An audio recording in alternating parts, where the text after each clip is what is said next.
Hey, what's going on? So I finally got the stream up and running, or the screen capture going, so I'll be able to show you guys everything that I'm doing today. So that's awesome. First off, if you want to see more of this stuff, make sure to hit that subscribe button. I'd really appreciate it. Also, if you like it, hit the like button. If you don't like it, you know what to do too. The last video, I just went over what I'm focusing on for my crypto investments, I guess, so far. Here's CoinMarketCap. I'm sure most of you have seen it before, but for those of you that don't know what it is, it's a great place to come to see how the different cryptocurrencies are moving and fluctuating, as well as the overall market cap of the coin. Looks like Bitcoin is crushing it still. I mean, it's obviously not at its all-time high anymore, but it's still sitting up above 7,000 US, 7,100 at this time of recording anyway.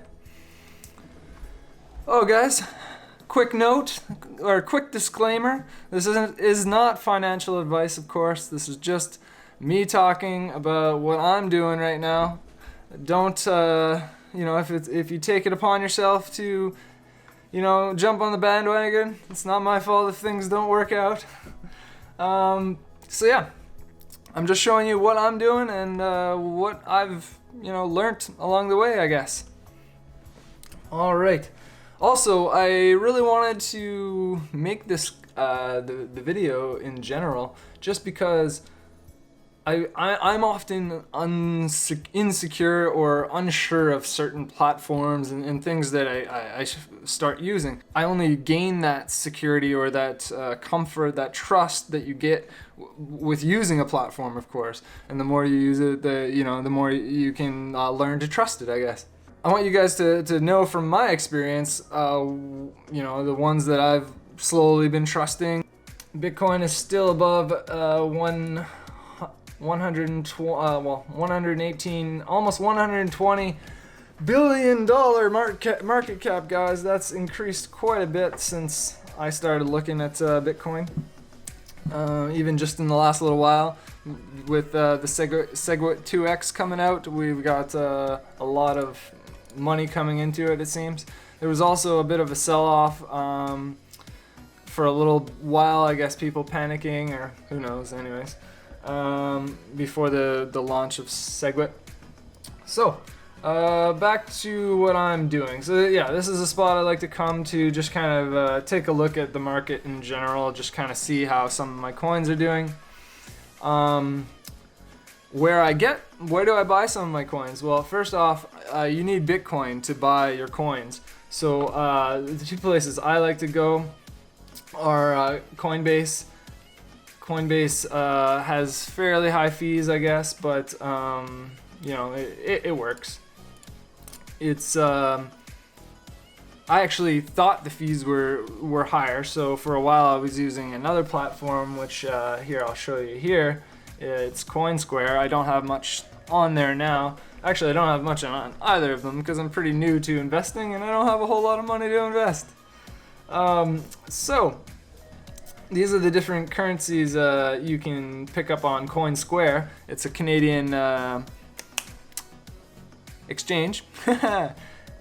So we got a Canadian exchange here. They offer these different coins that you can, first off, you have to fund the exchange with your currency.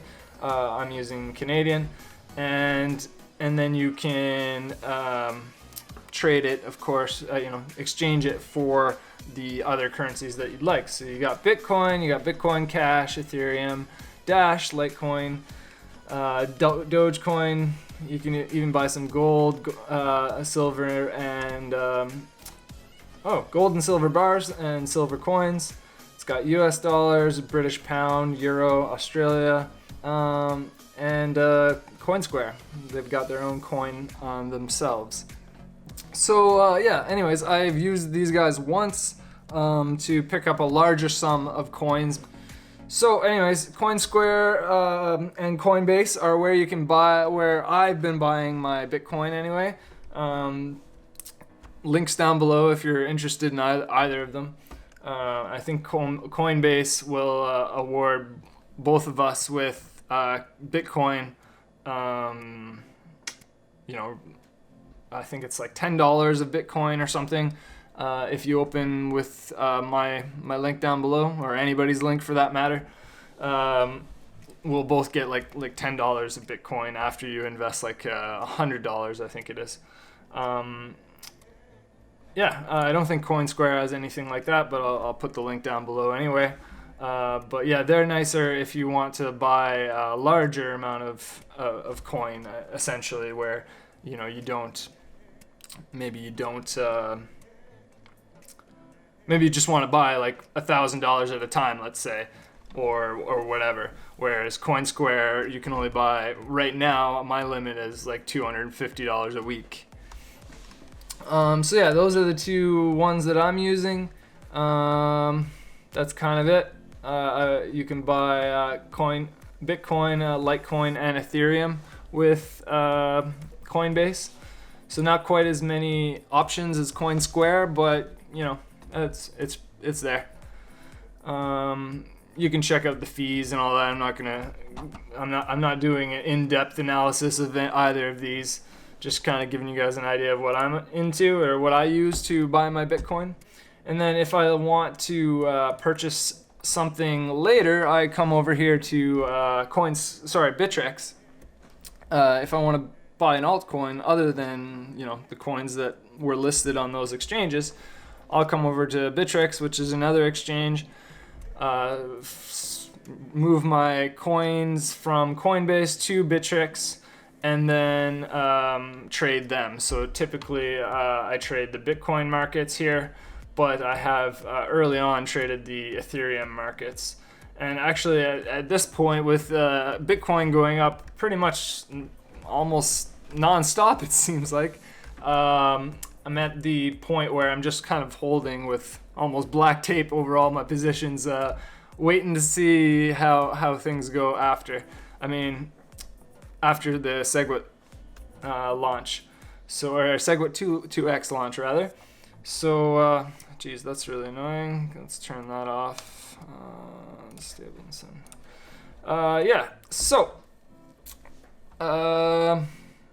This is where I'll come to purchase any coins that I want to buy.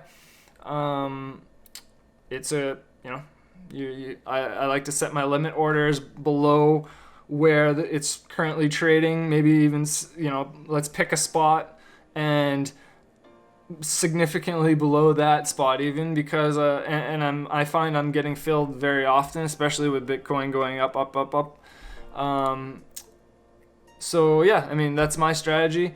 My strategy overall, I guess, for buying coins is just to continuously accumulate, I guess, and then with my altcoins, I have a slightly different strategy. We can talk about that if anybody's curious later. But right now, I'm just trying to accumulate different coins because I had none to begin with maybe a couple months ago, 3 months ago, or 2 months ago, I guess, essentially. I don't know. Let's call it 3. Somewhere around there. So yeah, those are my exchanges typically, essentially, that I'm using right now.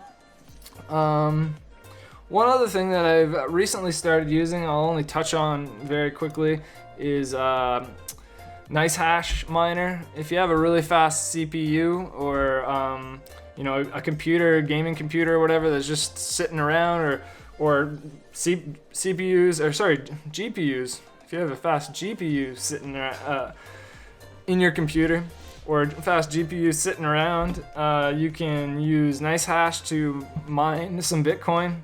As you can see, it's not a whole lot of Bitcoin at the moment. This is probably how much I get around per day if I was mining consistently. If I turned it on, let's see here. I don't know if it's gonna work while I'm streaming. We might get a bit of lag here, but let's see. With a GTX 970 SC, with a little bit of adjustments to my speeds and stuff for overclocking and underpowering, I'm getting around, it's not really that great. It's running on Equihash right now, so it doesn't give you like the right hash rate. But anyways, it's 230 hashes per second on Equihash, which works out to approximately, oh geez, it's gone down, but anywhere from say 60 cents to well, there you go, it just popped up to $1.22. I've seen it almost as high as $2. That's just with one graphics card. And my CPU mining. It also can mine with your CPU, so you can put multiple computers onto it if you wanted, if you happen to have multiple computers sitting around. Mind you, a little laptop or something is really not going to mine very, very efficiently. Anyways, I'm going to stop this to make sure everything's not lagging the stream here, or the replay. So that's something I've been kind of messing with a little bit. I don't even really think it's worth it necessarily, but if your computer is just sitting around chilling, you can run it in the background. I don't try to get the most hash rate I can because I don't want my GPU running full tilt all the time, or even for multiple hours a day. To me, I'd rather run both my CPU and GPU at like 80 to 90% at max. That's just me. I don't know if that's actually doing anything. If you guys know, let me know down below, because I've been curious actually of whether or not it makes any difference to if your temperatures are within reasonable amounts, let's say, or reasonable levels. Right now my temperature is quite low, but anyways, let me know if it makes much difference if you just like run full tilt, or if you ran at 80%, are you really gaining any life out of your cards, or like keeping it like moderately, or like my theory is if I don't go 100% on my card all the time, it's essentially just like I'm playing, if I run it at 80% just whenever I feel like running it, a little bit throughout the day, maybe some of the night, or what, and my theory is it would be just the same as me just playing it as a regular gaming PC. So, and not, it shouldn't be too much harder on the GPU. But that's just how I'm thinking about it. I don't know if it's actually accurate. So yeah, anyways, just using this very moderately, not really too much going on with it. So let's close that out actually. On the mining front, let's take a look at Hashflare, because I didn't mention that I use Hashflare last time in my last video. I actually completely forgot about it. We're not forgot about it, but forgot to mention it, forgot to talk about it in the video. And so yeah, it's just been kind of sitting here vesting away, or doing its thing. With the price going up of Bitcoin, I've actually noticed that my profits of course are going up, but I guess they're not going down like I had expected them to, based on the research I had done, because of the difficulty increasing. So anyways, I got 4.2 terahash per second. I think I calculated that I spent like something like 700-ish Canadian on the whole thing. I bought some before they changed their contracts around and stuff, and was quite upset when, of course, like everybody else, when they changed their contracts. But then I realized, if I might as well just pick up a little bit more and make it so the payout was a little bit more. I mean, before it was under $2 or something, So anyways, I added some more, or was that like, yeah, back then it was under $2. But yeah, so my payouts have increased slightly. I think before when I first started, I was probably at 6 months around like 700, let's say, USD. So it's the profits have definitely increased. But that's to be said based on the fact that Bitcoin's exploded. Or referral code down below if anybody wants to join Hashflare. At first I was very especially after they did their contract change.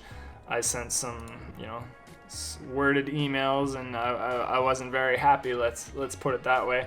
So they lost a lot of trust with me, but at least they're still paying out. So that's what I wanted to show you, essentially, that they're still paying out. I currently cannot withdraw because there's a hold on my account, because when you switch Bitcoin addresses around, you get a hold on your account.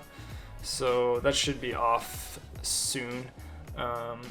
So yeah, there's also update on Hashflare for anybody who's wondering about it. There's a promo on the go. You get like 10% off using this code or whatever for the Halloween sale that was extended to November 3rd to 4th.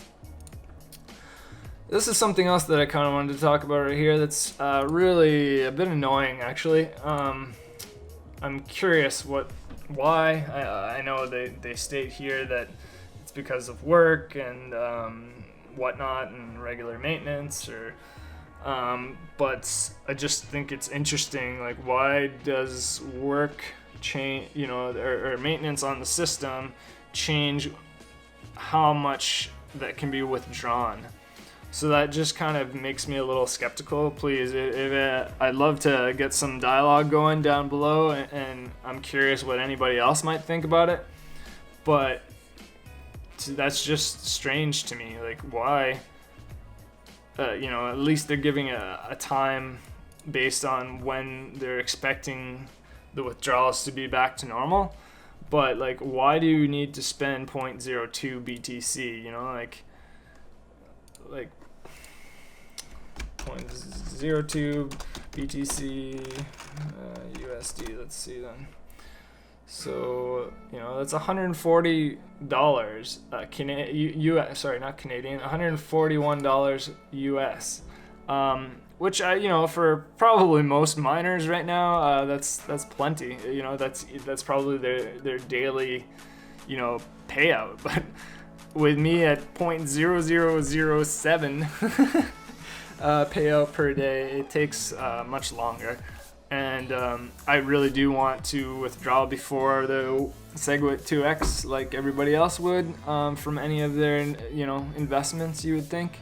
There's no sense in me leaving it in here. I've only been leaving it for a little while, both now because I switched my Bitcoin address, the receiving address, but I also wanted to build it up enough to make it worth it, because when you do withdraw, they charge you a fairly, reasonably steep withdrawal fee in my mind, because it's not percent based, it's just like a lump sum of, I think it was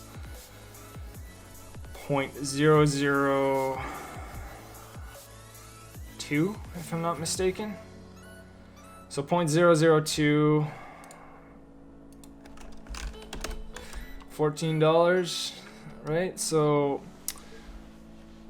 I don't know. I guess it's not that bad, considering I went on Poly Network to deposit money, and I didn't get in on the sale. Like, I tried to buy and it didn't go through, and I put a ticket and they never responded to my ticket, so that upset me. So I suppose I shouldn't be emotional about it, but I don't have trust for them to begin with. So them not responding to my ticket after multiple days, I'm just like, okay, I'm taking my money out. But they charged me like something like $25 Canadian or something like that. Or no, like the whole transaction or something cost me like $25 Canadian to bring back into my account. So that was kind of a pain in the butt, but at least Bitcoin's been rising, so it just kind of ate into some of my profits. But anyway, yeah. So guys, update withdrawals. These are the new minimum withdrawals for the time being on Hashflare. Again, pretty annoying, but hopefully that will be fixed at some point. Better not. Well, hopefully not be a long-term thing. All right, so that's it. That's Hashflare. Now, lastly, Coinreum. I talked a little bit about it last time. I've got a little bit more, a few more payouts and a few more withdrawals going on. There's one withdrawal from a few days ago that I'm a little bit concerned about because it hasn't gone through yet.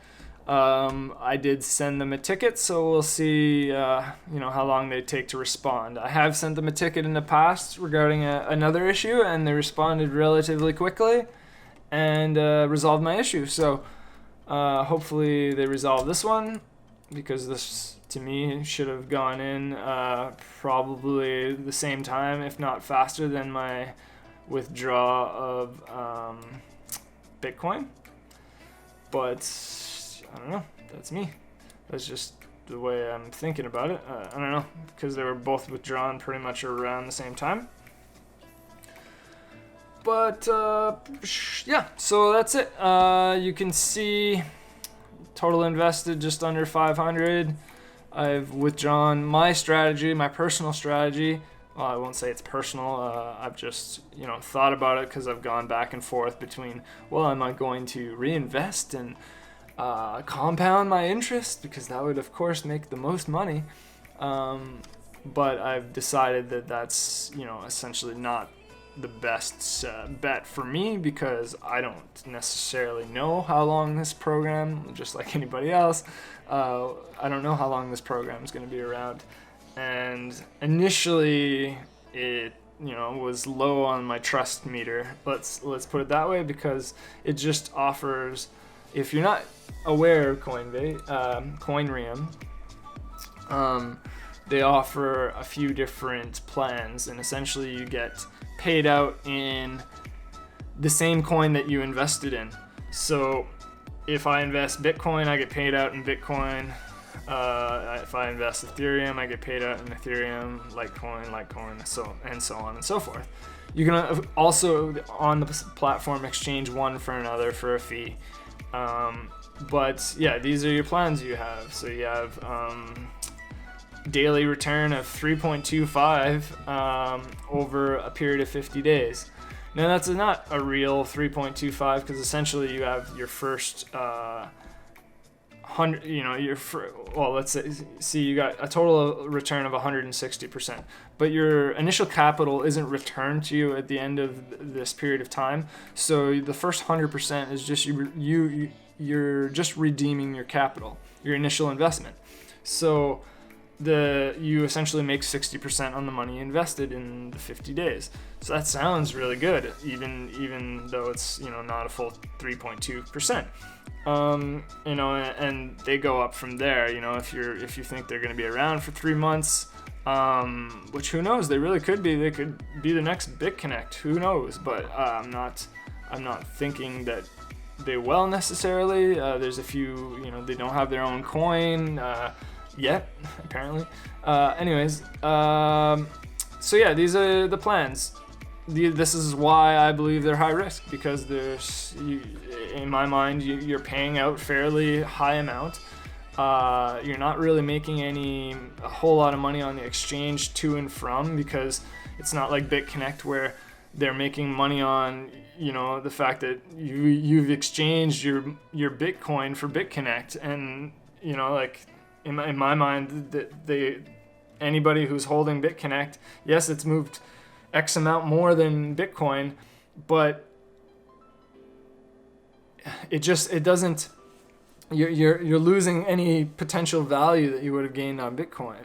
Now, again, I'm not a huge. I haven't tried BitConnect. This is just from my research, so feel free to bust my bubble. Yeah, so this is what you have to work with. If you want to see my investments or your investments, this is where you go. Yeah, this is what you got. So they are so far doing exactly what they say. There's one hiccup so far with one of the withdrawals, so we'll see how that goes. I'll update you guys on that, or there may even be an update down below depending on when you're looking at this video. yeah, the weekly, so far I've done one weekly with Ethereum for 0.2 Ethereum. I've gotten paid out once. And I've also done a weekly, for Litecoin, 2.8. So getting 0.7 Litecoin, because it gives you 25% on the weekly. I wasn't really feeling the monthly, even though, essentially you get the larger percentage. I just wasn't 100% sure on this program. I'm still not, but I'm using it because I think there's some profit, but I wouldn't put all your eggs in this basket, that's for sure, because it's super high risk in my head. They're paying out for now, but you never know what could happen. This could be the next BitPetite. BitPetite fell off the map. If you didn't hear about BitPetite, I'm sure you have, but it no longer exists. It existed for not very long. Let's put it that way. A month or not even 2 months. I don't know. So you can withdraw, but you have a minimum amount that you have to withdraw. From what I can tell, there hasn't been any fees associated with withdrawal, which is kind of fishy, but kind of awesome at the same time. I don't know. Do you guys know of many platforms that don't, require fees? It seems like you have a fee to invest, like they charge you something, depending on where it's coming from. But anyways, there's a few questionable things, like I said in the last video about this, that I'm unsure of. But so far, we're getting paid out. And the reason why I'm, withdrawing every time I get a payout, or the payout becomes large enough for me to withdraw, is because of that thought or that analysis of risk. I believe this is really risky, so I want to stop before it gets too big.